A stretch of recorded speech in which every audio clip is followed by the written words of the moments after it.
just now နဲ့ right now ဘာကွာလဲဆိုတော့ကျတော့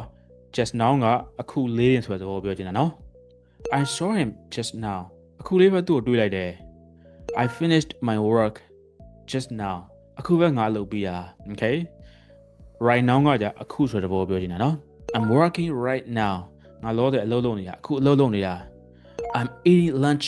right now ငါအခုနေ့လည်စာစားနေတာ I'm busy right now ငါအခုအလုပ်ရှုပ်နေတာစသဖြင့်ပြောလို့ရနော်အဲ့လိုမျိုးကိုပါနော် for နဲ့ since နဲ့ဘာကွာလဲဆိုတော့ကြတော့စခဲ့တဲ့အချိန်ကိုပြောမှဆိုရှင် since ကိုသုံးမယ်ကြာချိန်ကိုပြောမှဆိုရှင် for သုံးမယ်နော်ဥပမာ she has worked here for 3 years သူဒီမှာလုပ်တာ3နှစ်ရှိသွားပြီလွန်ခဲ့တဲ့3နှစ်ကစလုပ်ခဲ့တယ်အခုကြီးလုပ်နေတော့မယ် okay for 3 years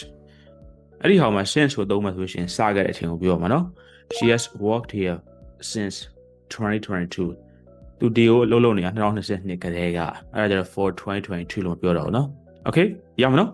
အကျိုးရှိရဆိုရင်တော့နောက်ထပ် video အတွက်ဒီ page ကို follow လုပ်ထားပါမယ်နော် bye bye see you in the next video